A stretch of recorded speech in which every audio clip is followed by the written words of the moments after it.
RRR is an Indian film from director S.S. Rajamouli, who wrote it with K.V. Vyayendra Prasad. I had not heard of this movie until maybe a week or so before it came out, and the week after I've seen enough praise for it on film Twitter to check it out, even though I still didn't know much about it. There was only one showing a day at my theater at noon or something. One of the tweets said to see it with the largest crowd possible, but my theater had like a few scattered people in it. Apparently it was a very front-loaded release here in the US. Halfway through the movie, the lights in the theater went back on for some reason and never went back off. Not exactly the ideal theater experience, and I enjoyed the hell out of it. It isn't playing at my theater anymore, but the Flixster app says it's still playing at some theaters miles away from me, so I guess it's still relevant enough for me to talk about it. If you could still see it, still recommended. What is this movie? Well, it's an action film about two real-life Indian revolutionaries, Alluri Sitarama Raju and Komaram Bhim, who fought against British colonialism in the early 20th century. In reality, they've probably never met, but this movie is a fictional story of if they had become best friends. And it's often a more exaggerated and cinematic portrayal of them. For example, in one scene, Bhim rips a steel hatch off its hinges using only his bare hands. I don't know much about Indian history. I'll admit I've never even heard of these people before this movie, but I'm gonna go out on a limb and say that this was also fictionalized. This movie is over 3 hours long and full of action. The movie turns its subjects into larger-in-life figures who cut through swarms of racist bad guys in a variety of over-the-top ways. So many dead bad guys that I don't really know how this was able to get a PG-13 rating in America. I mean, there's a scene of bloody torture in here. But all that action doesn't mean they can't fit a few Bollywood-style musical numbers in there. There are at least 2 musical numbers, and they're put into context where they don't seem out of place even for a movie like this, even though one of them takes place during the torture scene.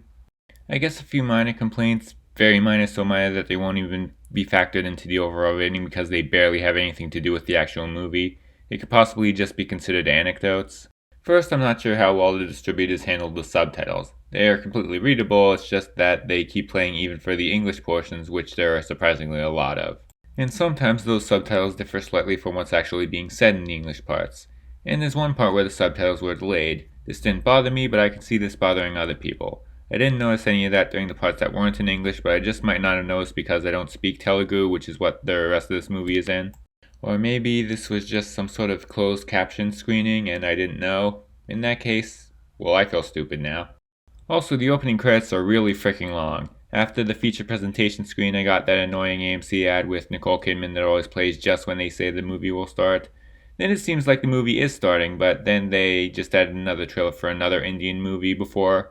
And then after that, the real pain begins.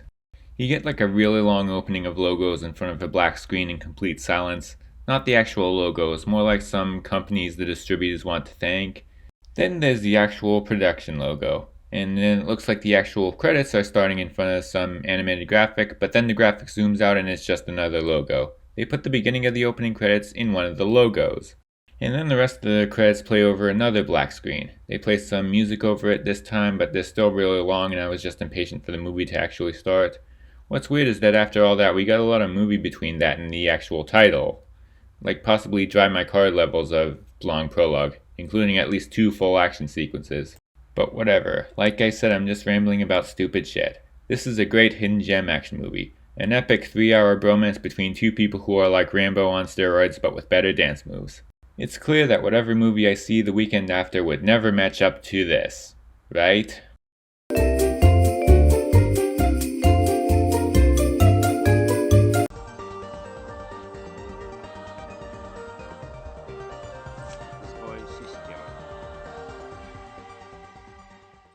Wars come and go, but my soldiers stay eternal. I like that. Who said it? Jefferson, Patton? Tupac.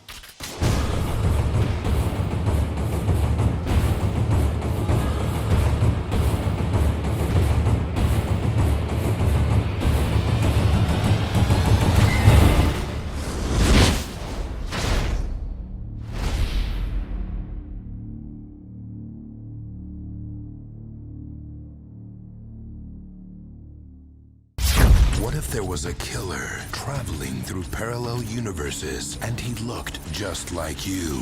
The good news is, you're not crazy. The bad news, before I saw him, I felt him. It was me.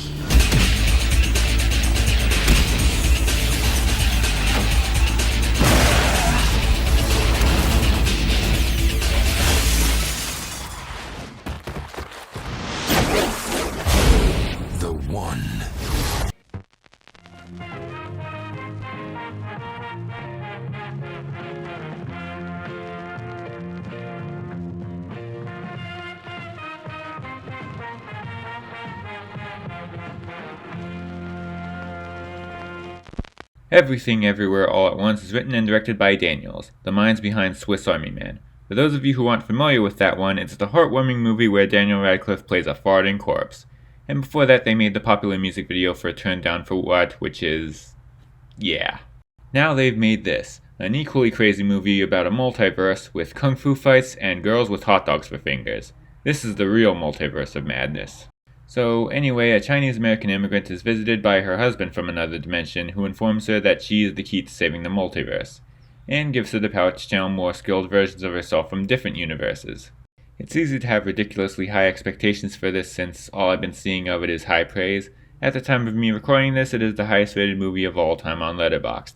But I tried to get all that out of my head while watching it, and let me just say, yeah, it pretty much deserves all that. It's a wild, very funny ride into the depths of absurdity. It starts out fairly normal and then gets progressively more bizarre as it goes on, and that's also when it gets really good.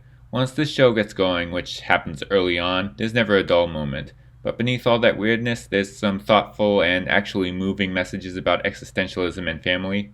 This movie has action, comedy, drama, anything you can want, in a complex mixture of genres and ideas that probably shouldn't work but do anyway. Like the title says, this is everything everywhere all at once. It keeps throwing everything and anything at the wall and sees what sticks, and it all sticks. It's completely original, definitely imaginative, and very unpredictable. It runs at over 2 hours long and not a second is wasted. It also features a great, mostly Asian American cast including leading lady Michelle Yeoh from Crouching Tiger, Hidden Dragon, as well as an almost unrecognizable Jamie Lee Curtis. It also has Jonathan Ke Quan, aka Short Round from Indiana Jones and the Temple of Doom, and Data from The Goonies, after a 20-year break from acting, and his acting has not gotten rusty at all. Now I guess I should probably counter with some negatives, and I actually do have a few, and while I overall like this even more than RRR, these are going to be actual complaints this time.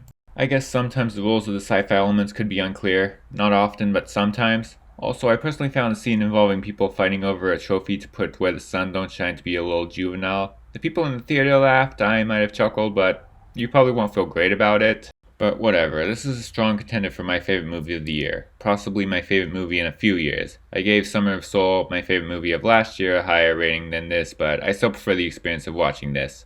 It's an incredibly fun film that still has deep messages and emotional weight.